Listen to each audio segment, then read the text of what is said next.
So welcome to everybody participating in the meeting or watching live or watching it later.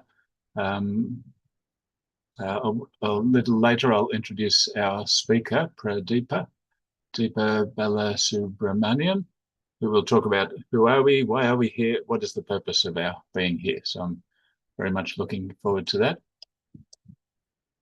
And for anyone who hasn't participated before, this is a big welcome to you.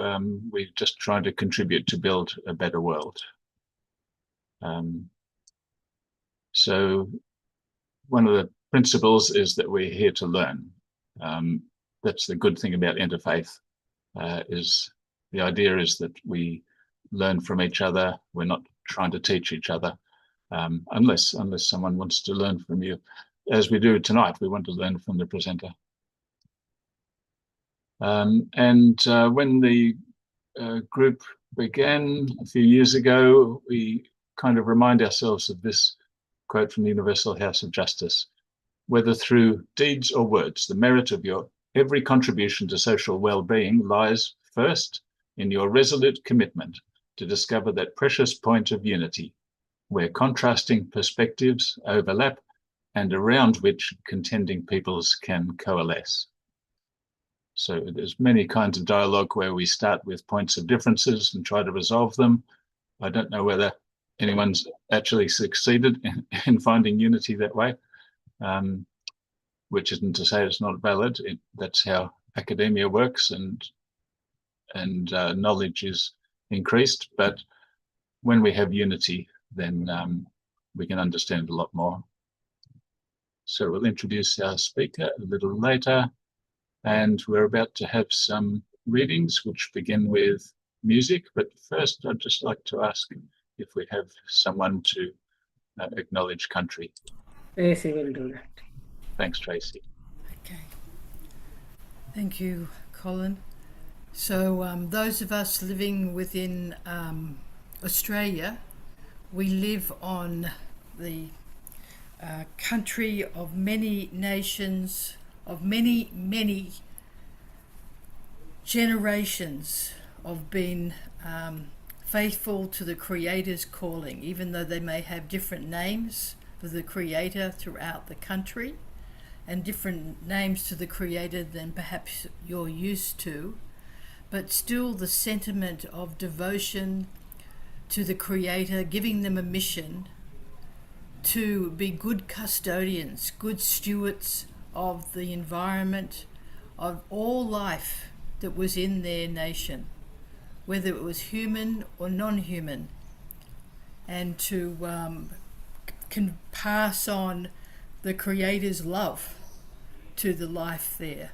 So we pay our respect to their educational culture and their ceremonies, their songs and dances and art, to enable that education, that awareness, that training to be passed down through countless generations, and that we have the opportunity now to inherit that attitude and become good custodians and thinking of future generations. So we pause to remember that and to think about our custodianship, our stewardship, and to be responsible. Thank you. Thank you, Tracy.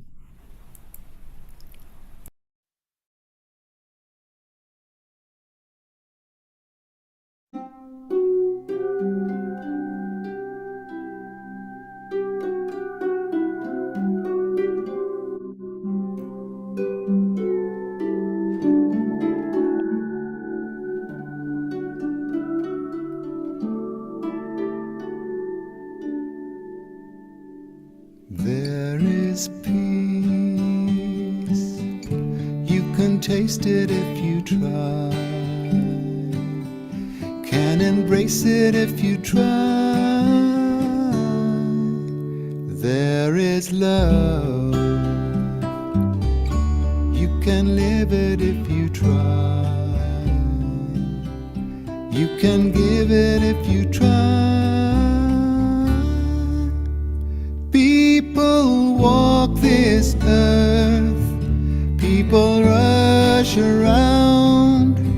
but there is no rest till their hearts bow down.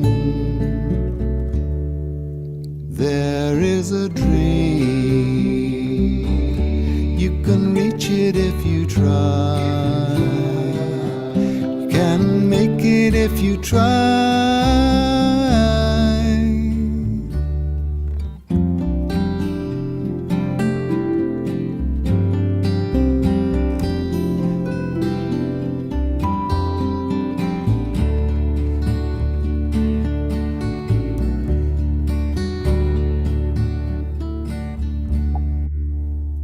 There is a God, you can know him if you try. You can approach him if you try. There are angels, they are with you day and night. You can know them if you try. I have searched this world, I have seen the signs, but I will not rest till I pass the line. There is heaven, you can know it if you try. You can go there if you try. And if God wills, it will be.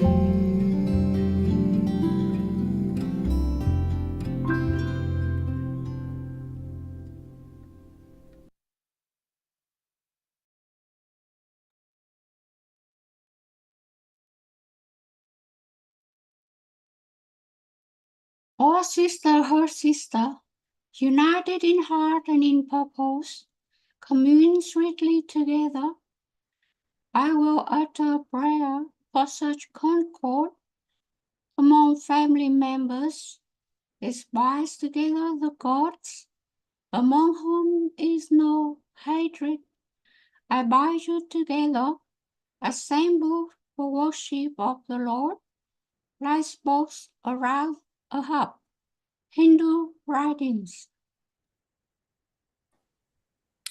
In the name of God, I praise and invoke the Creator, Ahura Mazda, the radiant, glorious, omniscient, Maker, Lord of lords, King over all kings, watchful, Creator of the universe, giver of daily bread, powerful, strong, eternal, forgiver, merciful, loving, mighty, wise, holy, and nourisher.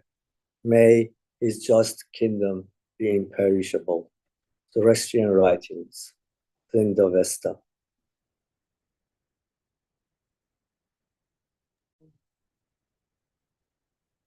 Just as with her own life, a mother sealed from her home.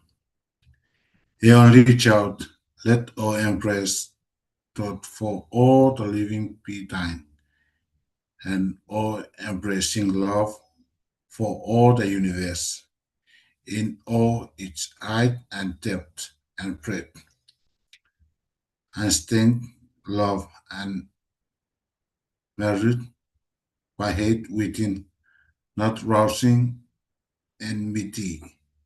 Buddhist writing.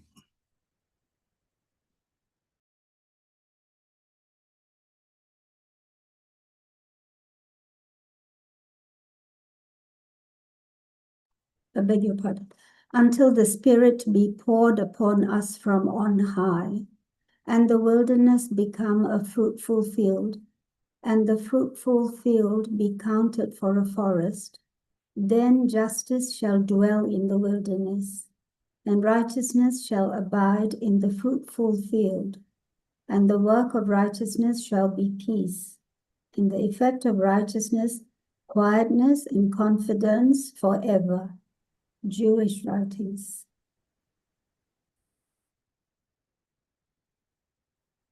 Bless them which persecute you, bless and curse not. Rejoice with them that do rejoice, and weep with them that weep. Be of the same mind one toward another.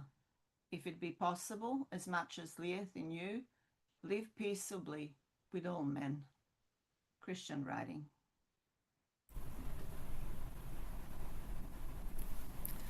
Moreover, to Moses gave we the book, and we raised up apostles after him. And to Jesus, son of Mary, gave we clear proofs of his mission, and strengthened him by the Holy Spirit. So oft then, as an apostle cometh to you with that which your souls desire not, swell ye with pride, and treat some as impostors, and slay others. Islamic writings.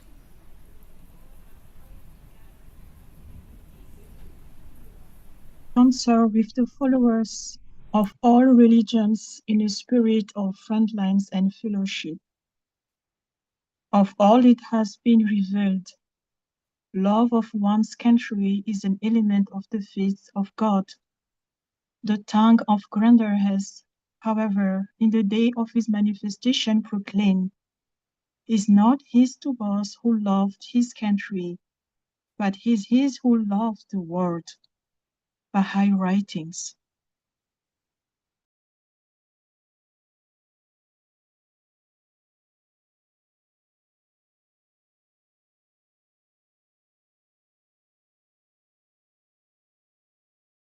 Jesus loves the little children, all the children of the world. Red and yellow, black and white, they are precious in his sight. Jesus loves the little children of the world. Everything is beautiful in its own way, like a starry summer night or a snow-covered winter's day. And everybody's beautiful in their own way. Under God's heaven, the world's gonna find a way. There is none so blind as he who will not see. We must not close our minds, we must let our thoughts be free. For every hour that passes by, you know the world gets a little bit older. It's time to realize that beauty lies in the eyes of the beholder. And everything is beautiful in its own way, like a starry summer night or a snow-covered winter's day. Ah, sing it, children. Everybody's beautiful, oh, in their own way. Under God's heaven, the world's gonna find a way. We shouldn't care about the length of his hair or the color of his skin. Don't worry about what shows from without, but the love that lives within. And we're gonna get it all together now. Everything gonna work out fine. Just take a little time to look on the good side, my friend, and straighten it out in your mind. And everything is beautiful in its own way, like a starry summer night or a snow-covered winter's day. I sing it, children. Everybody's beautiful, oh, in their own way. Under God's heaven, the world's gonna find a way. One more time. Everything is beautiful.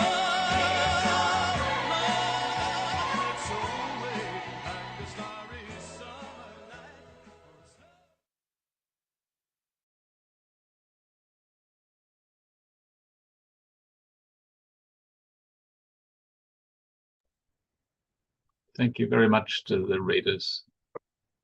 And now my very great pleasure to introduce our speaker. And this is Pradeepa Balasubramanian, also known as Deepa Ben Ramdane.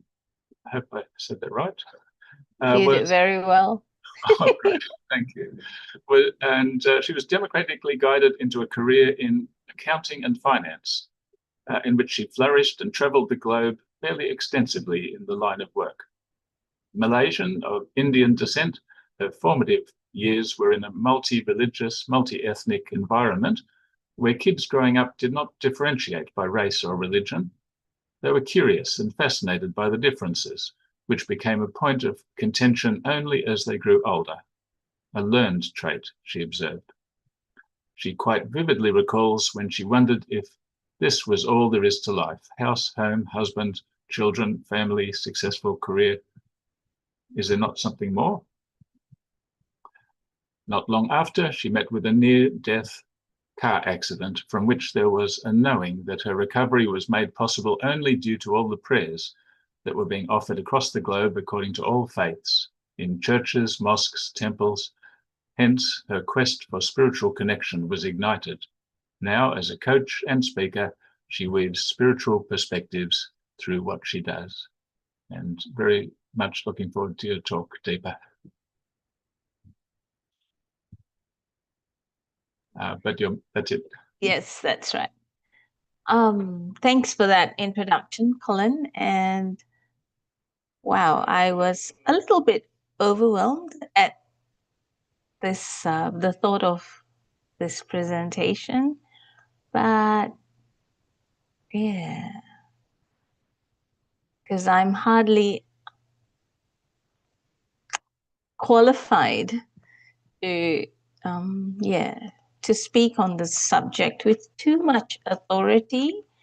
But yeah, just let me see where I am. Yes. Can you see that? Yes. Yes, I am not at all qualified, but as was in the introduction, after that harrowing experience that I had, and yeah, well, Usha knows what happened. She was there. Well, she was around. She knows what happened. But anyway,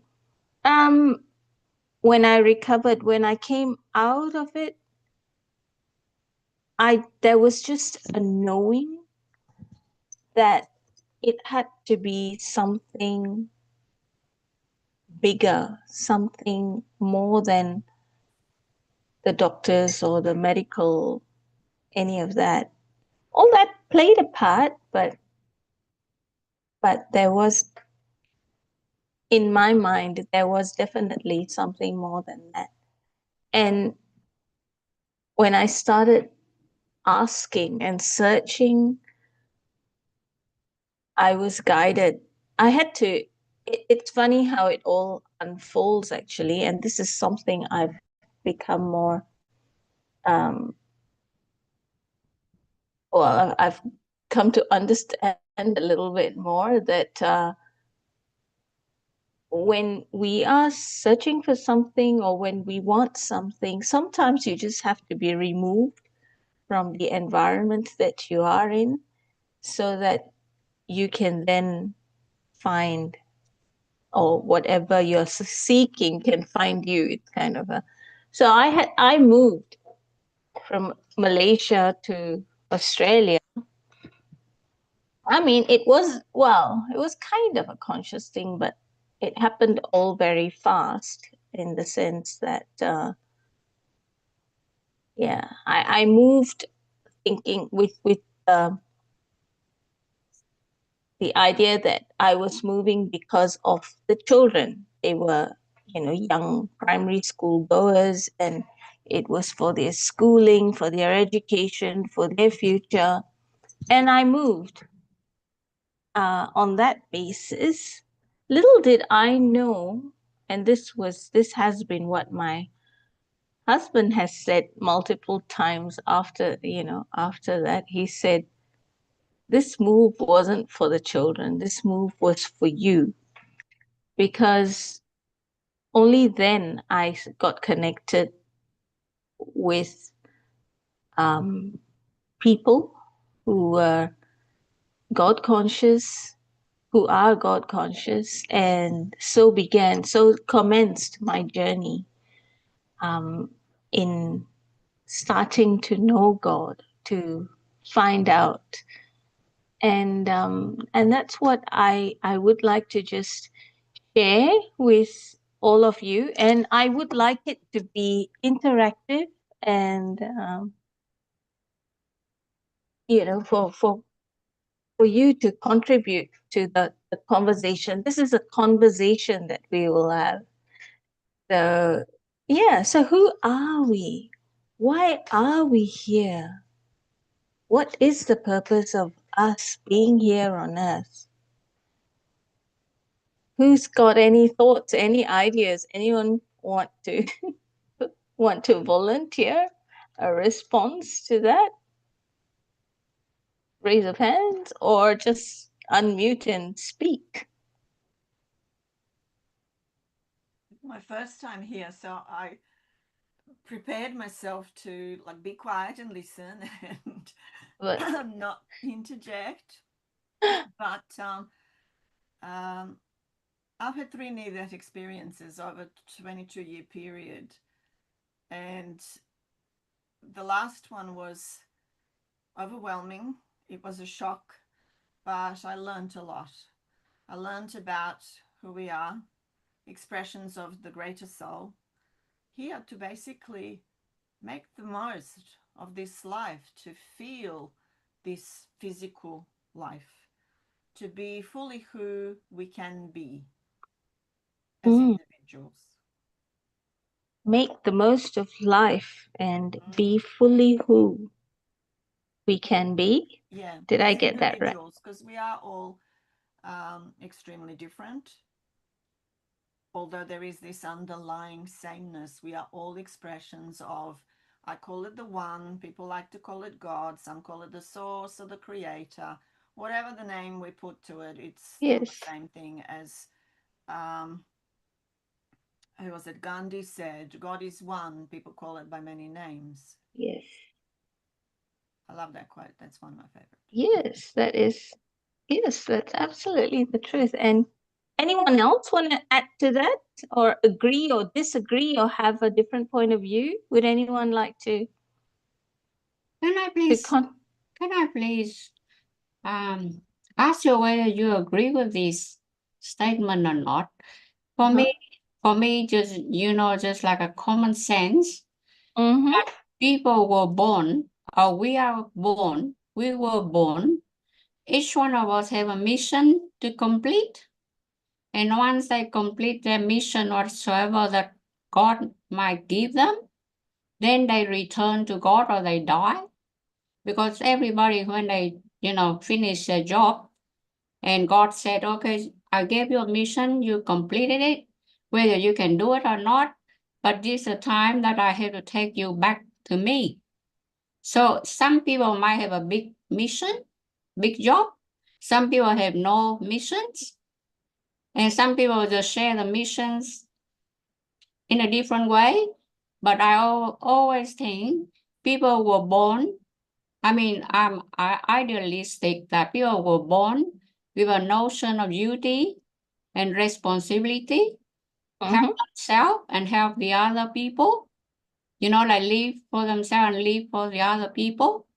And each of them supposed to be a spiritual being in addition to their body and soul and heart and everything.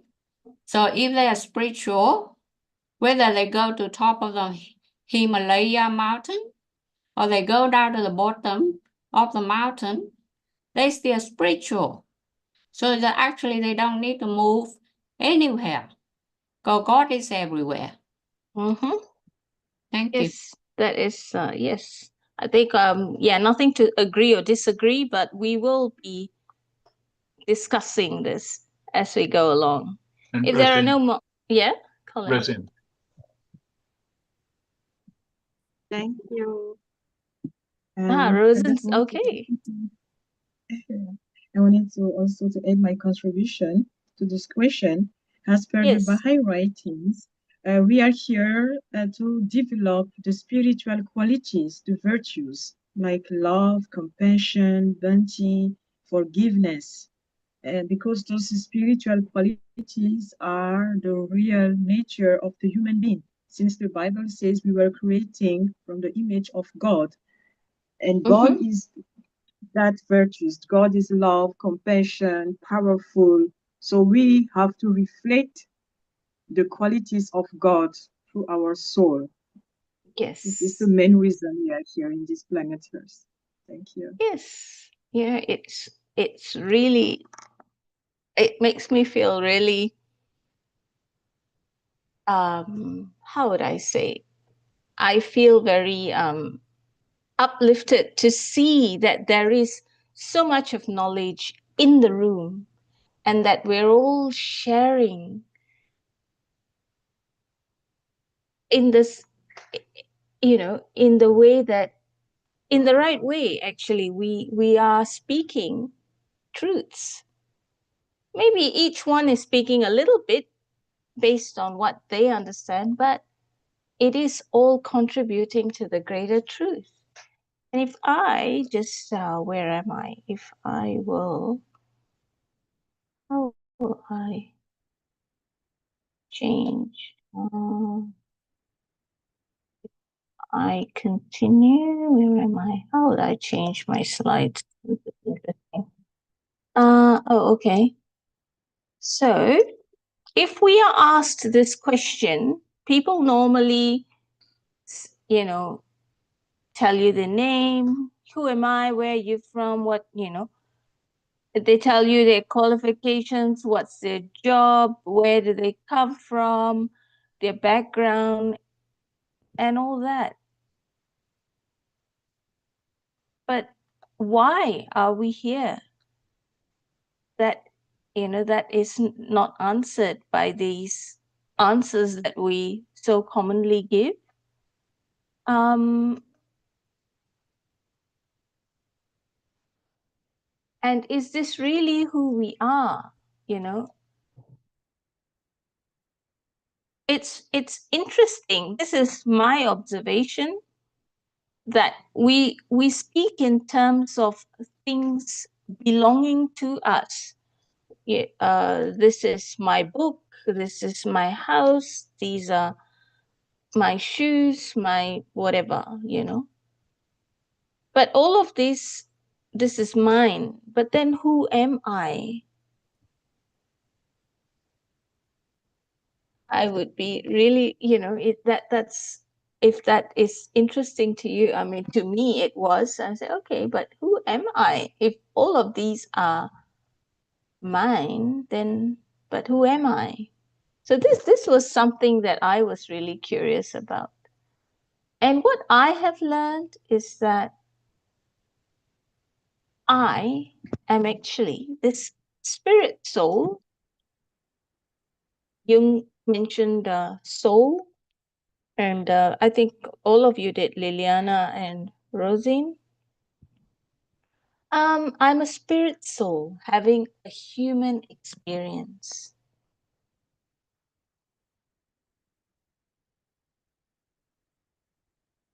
So within this, the life force in this, that what gives us life is the fact that we have a soul. So at birth, all that anyone is certain about is that one day, somehow, somewhere, at some time, we will pass away, we will die, we will be no longer. Everything else in between is variable. And then, so when someone passes away, what is it that causes us to say they are not there anymore, they are gone, they are they have passed on.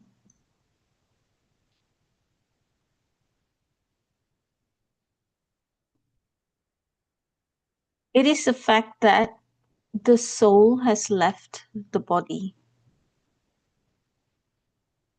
And that's why that person is no longer there. The soul is eternal. The body is temporary. And this is constant and uniform across mankind, all living entities. It has nothing to do with race, faith, religion, cultures, any kind of background. It is independent of that. And this is a universal truth. Is there anyone who wants to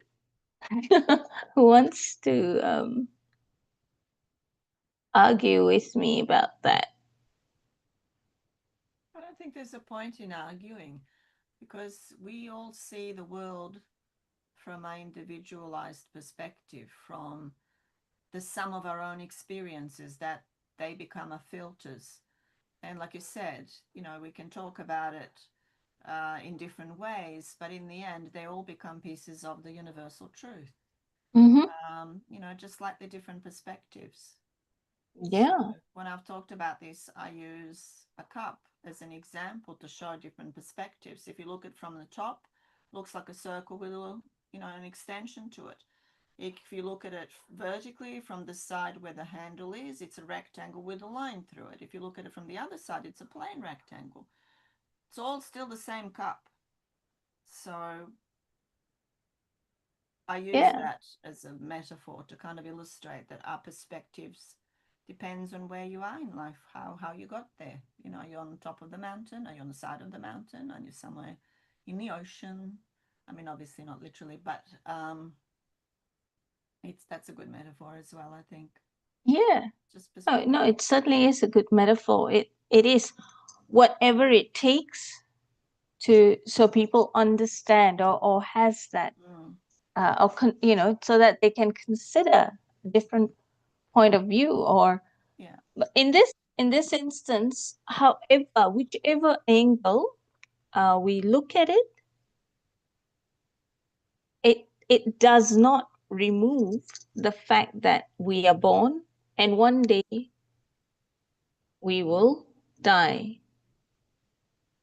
I'll change how I put that. I actually say, when I shed my body, yes, I am not the body, like you said. That is So true. it's Yes, like, I am not the body. I am none of the material definitions of me.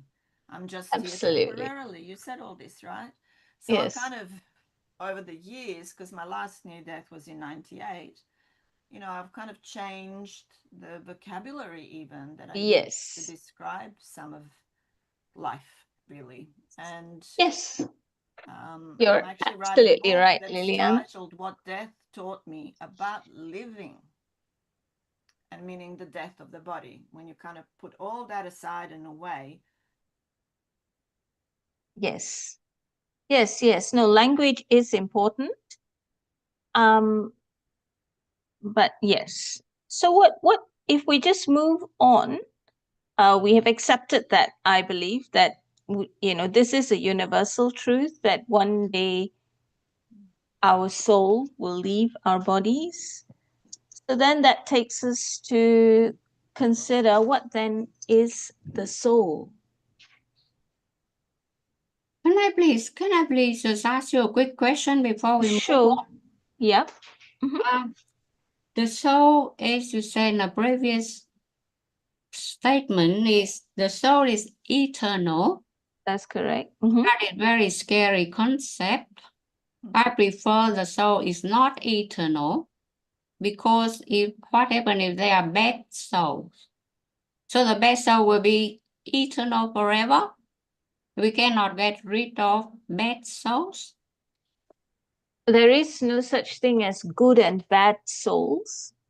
The soul is all good at source, but it's the choices that we have, which we will come to in a later slide. But as human beings, as we have been given intelligence and the power to discern, to choose. And that is what makes us different to all other living entities on this planet, as in the animals have a soul too, and the plants and all that, but they are all at different levels because they too have a start and an end, and then the soul leaves their bodies. But this is a very, very deep conversation, and we can only cover it at a very peripheral level. But we can we can go deeper in another forum somewhere else. Then that cannot be called universal truth, because you say universal truth is got to be acceptable, but the way that you explain, you only talk about the healthy people that have good souls.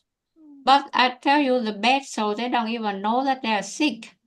There is no good and bad. If I can stop you there, Jung, because you're going off on a tangent, which is not correct. There is no such thing as good and bad souls.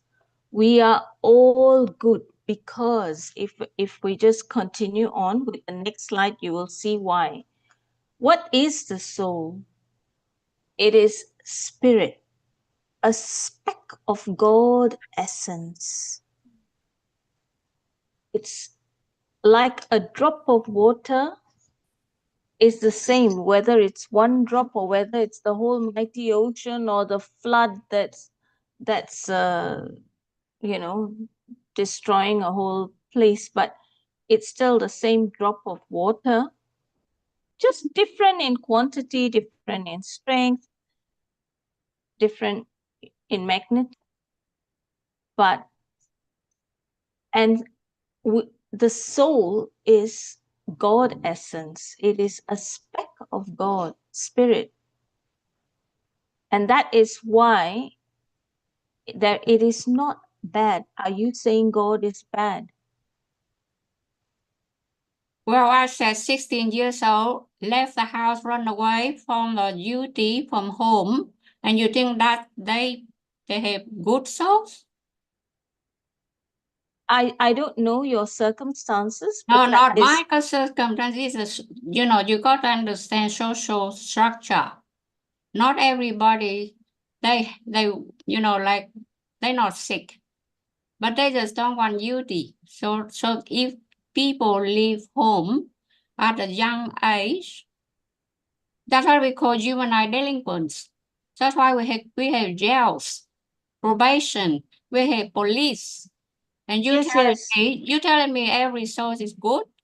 Why we need police then? Why we need police? Those are the jail? Okay, if I can stop there, because souls are all good. There is no bad soul. And however, the circumstances that you are describing are the choices and the way that people use or do not use their intelligence, and they make choices, and it's their behaviors, which is nothing to do with the soul. That is to do with each individual person's intelligence or lack of it. But it has nothing to do with the soul. Why you only talk about the healthy people? I'm not talking only about the healthy people. My husband recently died of cancer. He wasn't healthy, but he was an amazing soul. Can I interject here regarding what Yun is saying? Sure. Abdul Baha, as a Baha'i, I believe what Abdul Baha said, and Abdul Baha says that soul's progress in this world is metaphor like stones, animals, vegetables, and human beings. Souls that in this world interact with life in a very bad way, they are like stones. So like he describes, like saying that bad people like Hitler, for example, they well, he wasn't there when Hitler came. They came after, but he says that bad human beings that cause problems, kill people, and things like that, their soul is like a stone in the next world. And this is where you yes, sorry, so you have not they finished. have Yes. stations. Abdul Baha says that souls have stations in the next world. Souls are, I didn't catch that word, sorry. What did stations, like, you know, stations. level of existence. Yeah. Like stones have a level of existence, but to us, they are dead. You know, they don't have consciousness. So the station is important in here.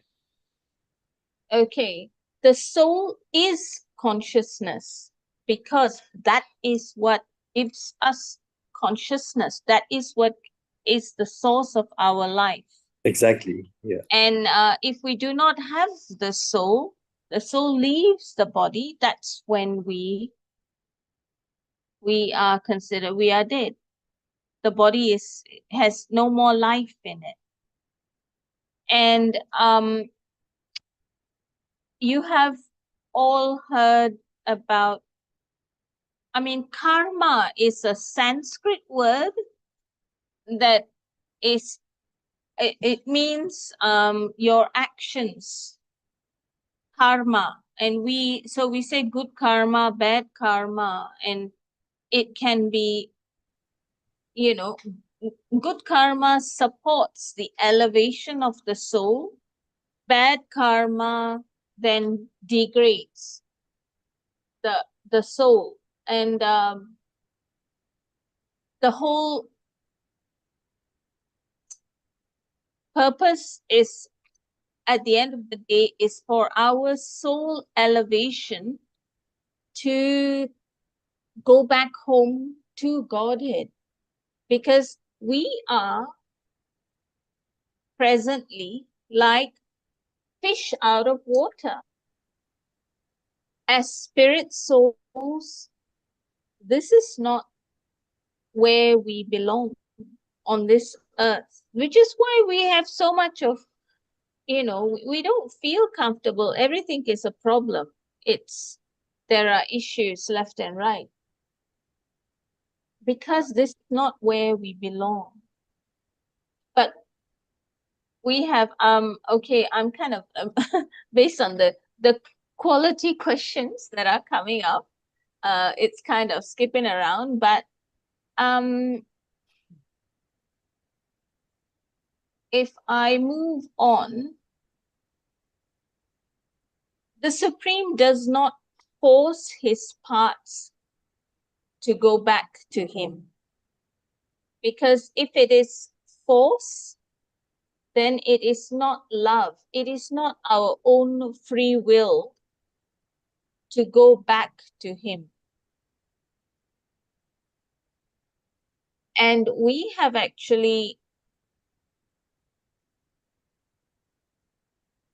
from what I have learned, is that we are here because we have chosen to come here.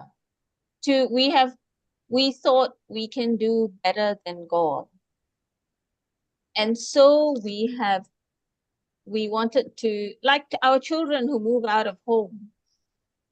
And, you know, we don't think that's the best thing for them, but they move out. But we say, hey, you know, my door is always open for you. Whenever you're ready to come back, don't hesitate, please come. And like that, God is ever waiting for us to come home, back to him. But he will not force. If we force our kids and say, you must come home, that will be more the reason for them to not do that. And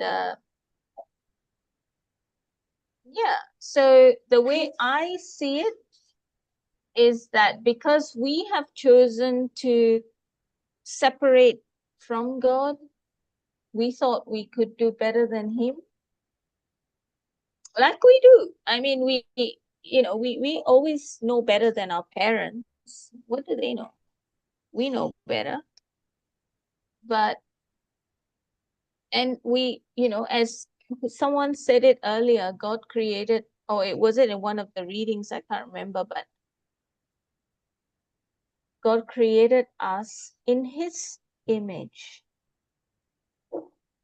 And what that means is, actually, if you think about it, if we are in his image, it is actually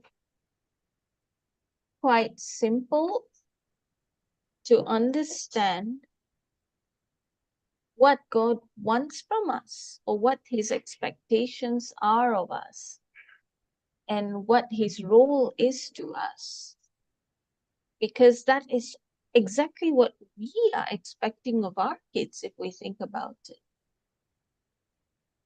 And when we wanted to move away from him, what he did was, to me, I see this earth as a playground, like the playground that our kids play in, because that's where they can do whatever they want that they can't do at home. And this playground, it's safe enough for us to try to be better than him. But how are we doing in trying to do better than him? That is another question to think about. Can I interrupt you for a second? What do you mean by better than him? You're referring to whom? As him, as in God. To do better than God, that we know better, that we can do better. That was how we ended up on this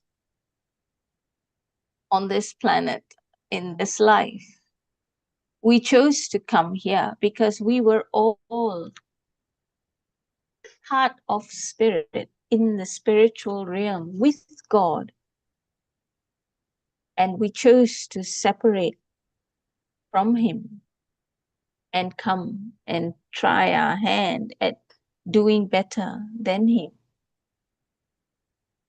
So he let us play. We are here, having a go at being better than him. He's got his eye on us. He's got our backs. But he's allowing us to play. Can I say here that... Sorry, you talk about revolution here, don't you? Revolution? Yeah, no human being dare to contest or challenge God. And you just talk about revolution the way that you imply. Yes, I can understand that.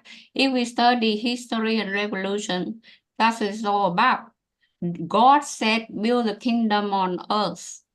So that's why we are here, all try to build the kingdom on earth.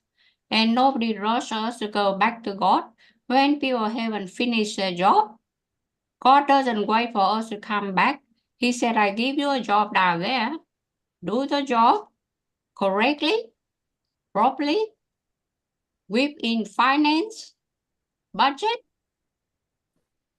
beautifully, and then go home. Okay? So where is home? Where is home? Where is your 5 peace? Where is your 5 love? You don't need to rush to go anywhere. But right? When you die, where do you go? And we don't talk about revolution here. We don't challenge God. It's a bad thing. The best No. souls. Best soul challenge God. All right. So, They Thank you. We better not use up all of our time. Yeah. And don't forget, everyone, to just raise your hand like Ahmed has if you have a comment or question. So, Well, I just wanted to say that the purpose of us being here is because God wanted to be recognized and being loved by His creation. So He's created us to love God and to worship Him. So He's given us a soul, a body, spirit.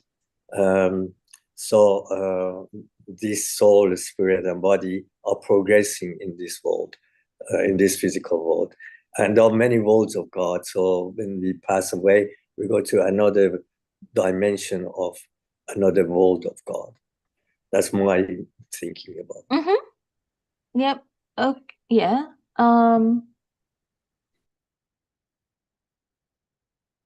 That God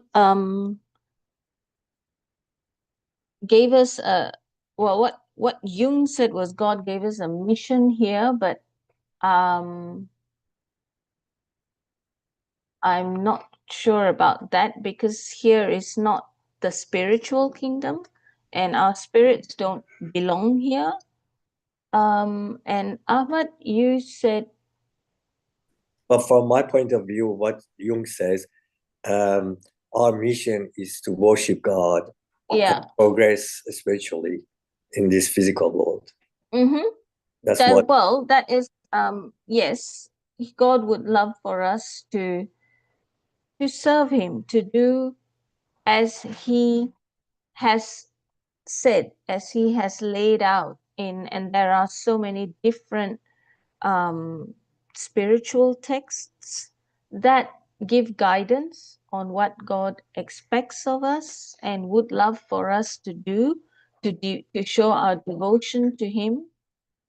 But how many are actually doing any of it? Everyone's turned away from God. There are this few of us who are here on an interfaith platform because God is one. There is not my God, your God, multiple gods, because then it is not God anymore. God is only one. And all He wants is for His parts to come back to Him. I mean, if we think about it, right? Everything, anything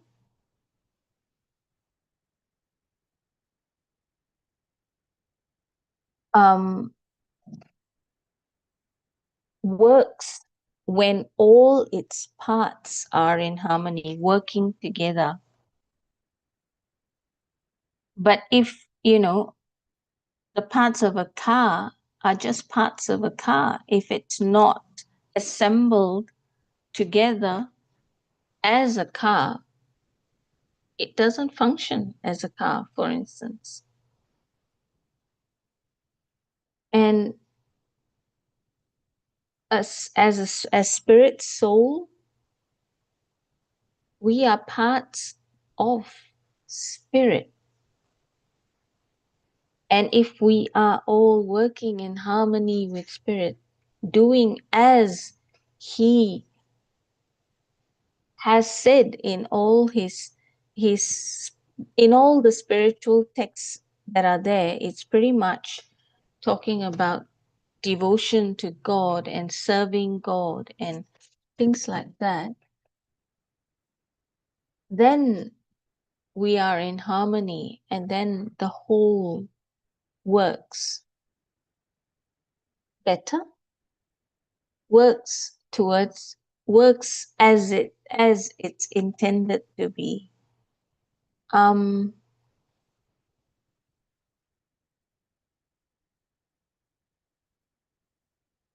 So yeah,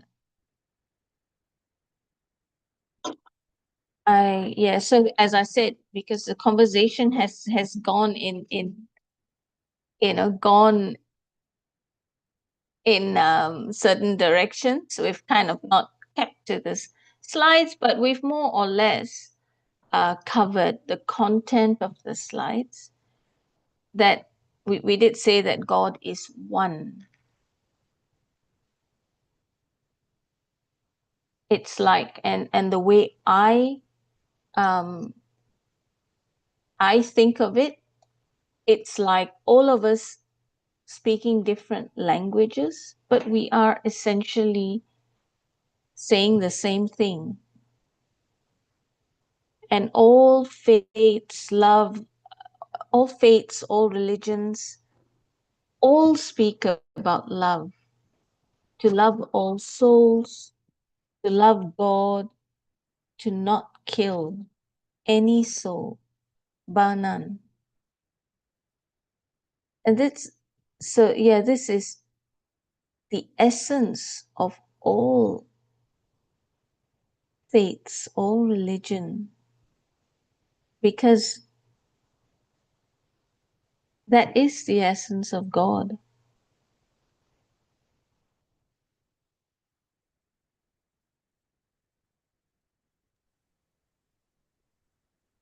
And so my objective was to inspire thought, reflection, maybe some action. Thank you so much. And open to any more questions or discussion if there is still time. Thank you, Deepa. Yes, you did inspire. And if people could put their hands up in an orderly queue, I'll quickly put mine up. Good. I wonder, Deepa, if you could just stop sharing, and that way those watching on YouTube will be able to see the whole crowd. Wonderful. Done, yes. Thank you. I enjoyed that very much, and I could see that even in interfaith, sometimes we come from different perspectives and different assumptions and all sorts of differences. So it's a real challenge sometimes to hear each other clearly. But I thought you did really well. I just wanted to ask, if you don't mind, if you could describe again your finding of God and what that experience was about. Was it intellectual? Was it emotional? Was it spiritual perception? Or what was going on there? My curiosity about my curiosity was aroused when I came out of that near-death car crash that I had. This is going back a few years now, but and I just when I started coming to and regaining my consciousness, and that was like several months after the incident, induced coma and all kinds of exciting things, there was just a knowing. I had a sense that I had a sense that I was actually cushioned, embraced, like I was in like some soft clouds, and there was something that was holding me, that was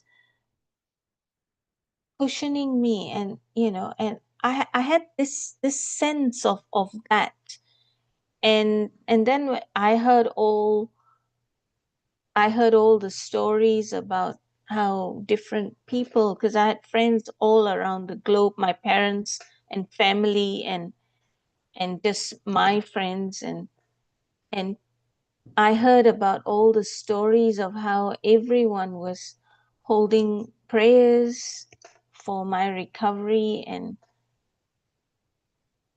and it just all knowing that there was this something bigger than us here on earth that was instrumental to my recovery. And if you could see me, you there's nothing that would tell that anything serious had happened to me unless I told you. And that is a miracle in itself, because from the stories that I heard, no one believed that anyone could have walked away from that alive, let alone to recover to this extent. That it was a miracle. But I am very grateful, because then I have been then guided to find God, to start to know Him, to associate with people who are God conscious, to have these sorts of conversations. And from what I have heard, even, in the Hindu traditions, we have the demigods, The demigods actually would like to have a human life, because in this form, we have the ability to actually go, if we do the right things, we can actually return back straight to Godhead. We don't have to that, heaven and all these are different levels, but we want to go right to the top. And so it is a very privileged form to be in, because in this form we have the ability, should we so choose, to return back to source, and no longer have this cycle of birth and death, because the spirit is eternal, the soul is eternal, but the body is temporary. And based on karma, it's not necessarily so that we go back to Godhead. We might have to come back again. So all of us have actually had multiple cycles, from on this earth. But we don't want to come back as the cockroach or the something.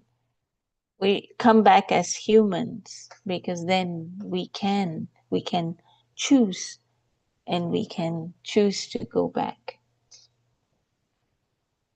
I don't know if I answered your question, Colin, but yeah, you did. It was a sense, a strong sense, or a perception, perhaps a spiritual perception, because it's like a second birth, where you're awakening perception of spiritual things. So, the faculties and powers of the soul can see God, and perhaps God sometimes just makes this life very uncomfortable for us to realize that. Thank you. No, that was excellent. Val's got a question. yeah, I can't see the hands, but you'll call them up. Yes, thank you for your talk. It's inspiring. Yeah, it's the thing that I like about it is you can't help but start asking the questions as to who you are and why you're here. Like as you were sharing, I thought, in my case, my perception is that I was made up. I didn't ask to come into this life. Mm-hmm. I was made up partly of my mother and my father. And some scriptures say that you will pay for your future generations will pay for your sins. And like, in short, in my case, because of addiction, I came across people that had direct contact, so to speak, with God, because we're spiritual beings. And these people, as you say, they prayed for me as well. And slowly but surely, I came to a point where I, like yourself, I wanted to be closer to God. And today, the way I look at it, I see here from a Christian point of view, they call it born again. And that's, I had that life and then I became born again. But as Colin just said, we're still confronted with challenges even after I'm born again. But life has a completely new meaning. And my whole life today is to try to work out what is God's will, to do God's will on this earth. And it makes it very exciting. It's, yes, there is a lot of bad things happening, in particular today in the world, all the wars and the threats that are around. But people that are aware or gain conscience are not as affected by those things. They've learnt to detach from them and get the best things out of life by doing God's will. That's the way I see it today. And my question was, where do we go from here once we pass away? And you put it nicely that we go back to where we come from, so to speak. And the idea is to do the right thing and feel comfortable that the gate will be open for you, if that's the way I can put it. Yeah. Yeah, I think it's $1 million question. I don't think any one of us actually can tell where we actually go from here. We can only do the best with what we have from where we are, and let God, as we say. Exactly. Because it is not an easy equation. We can't say, this plus this will equal that. We have no idea. And it is, as I mentioned in the presentations, that it's not just this one life that we have been around the block multiple times, millions of lives, but we haven't yet qualified to return back to God yet. But we are still here as a human form, which is a very good thing. We haven't become that cockroach that we sprayed last night, which then that means we've got loads of lives, because insects, animals, they are not held to the same expectations as we as humans are, because they don't have that intelligence that allows them to choose and to ask questions, to discern, why am I here? To ask the question, why am I here? What is my purpose? Animals can't ask this question. Plants can't ask this question. Insects can't. But we as humans have that intelligence that allows us to ask, to choose, and therefore we are held to a higher level of expectation. And so if we don't do the right thing by God's terms, then we may fall down. We may go back down to an animal, or it depends on our thoughts, what we think about at the point when the soul leaves the body is very, very important, because it determines where we go in our next life. I know of a story that's been told where a very, very saintly person, he was so he enamored and he loved his little his deer, and so at point of when his soul left his body, he was actually thinking about the deer, and when he was reborn, when his soul came back, he was a deer. And that's not a very good thing because then for animals, it's what we call like an automatic promotion. But for humans, it's not quite automatic anymore. We have to qualify. But yeah, so thank you for the question, Val. Yeah. And Ahmed, you're next. Yeah, sorry. I wanted to talk about the two issues that were raised here. One that Colin and Val said about difficulties in the life. I believe that difficulties that arise in our life are there for our progress, spiritual progress. Mm-hmm. So when we have difficulties, we try to tackle them, and that causes an increase in our spirituality, and it uplifts us from the lower level that we are. So I think we have to embrace them. They are good things as long as we tackle them properly.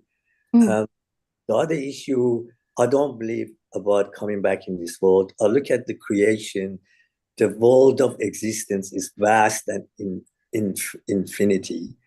And I don't think we have to limit the hand of God in creating many worlds apart from this physical world.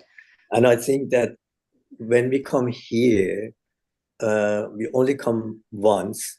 And Abdul says that it's like finding a pearl in a shell. Once you open the shell, you will find out whether is a pearl in there or not. So by coming in this world, he also says that there's a metaphor. He uses a metaphor of birth from the womb of the mother and coming of the baby into this world. And he says that our going from this world is like rebirth from a womb. So earth is the womb, and that soul will progress into another world by shedding the body. So he uses the metaphor of the baby in the womb of the mother. As the baby comes out, it goes into a different world, completely different to the womb of the mother. So that is, I think, the nature of existence, that God progresses the soul, the spirit, through many worlds. We're coming here to the physical world to experience this physical world. The spirit gets experience, gets more spiritual, and progress to the next world. And he says that look at the baby in the womb, it grows body parts, but it doesn't use those parts in that womb. And it only uses it when it comes to this world. So he describes these spiritual qualities as those body parts that we need in living in the second dimension, or the higher dimension that we go to. So I think, from my point of view, we do not come back to experience many times in this world. The vastness of universe does not allow me to take it as like that, because I think God is so great and created such a vast creation. We're just grasping how physical universe is, and we can't limit him, saying that he sends us here many times, and then we go when we progress enough towards him. I think he sends us through different worlds to progress. So that's my understanding. No, thanks for that. No, Yeah. it's to your first point where you say that the difficulties or the challenges that we experience here on earth and in our lives, and they are opportunities for us to Progress. Well, progress, or in how we respond to these challenges. This will determine whether we do well or not, and to be aware and to be conscious that at the end of the day, whether we are successful, whatever that happens, if it went our way or it didn't, it is still all good. It is as intended. It is for the higher good of all concerned. Exactly. So we mustn't be attached to the outcome, and the good and the bad. I mean, it's good for one person, but it's bad for another. That is subjective. So whatever the outcome, it's all good. And you as the subject matter is very, very wide, very, very deep, but we've only touched on the absolute surface of things. But you are right in the sense that it is not just this world. There are the universe, there are multiple planets, there's living entities actually on many different planets. Yeah. So whether we come back here, we come back somewhere else, it's not, we can't tell, but the soul is eternal, and until we can go back to source, it will still circulate, if not on planet Earth, on whichever, it could be anywhere in the universe, as you rightly pointed out. Yes. Well, we are restricted to this physical womb at the moment, so we can't really grasp what other dimensions that are there, what other worlds of God are there. What is important to ask these questions? Every individual has to ask these questions, because that would progress them in life. Mm-hmm. Yep. I think I talked too much. Colin is talking. No, that's right. It's good. All good. We have run out of time, but Basantha hasn't asked a question or made a comment yet, so I'm going to jump to Basantha, and that might be the last question we have time for. Hello, Deepa. Thank you very much for accepting to do the presentation. It was very, very good, and it has made us to think deeper. So there is a lot of questions to answer. I'm glad. Thank you. My pleasure. My privilege. Thank you very much. And I hope I served everybody well. I invite you to participate in our other, you and Lillian and others, to continue to participate and contribute to our discussions in the future. We meet every Thursday. So yes. I think I have come on once or maybe twice. I can't remember, but I have come on before silently. But yes. Thank you, Basanta. I think both are like all the animals. Whether we say animals doesn't have intelligence or animal not love and not having intelligence, but actually they are created from Buddha, and Buddha love all the animals, cockroach, spider, python, tiger, tigress. That's why they are here. They're part of the universe.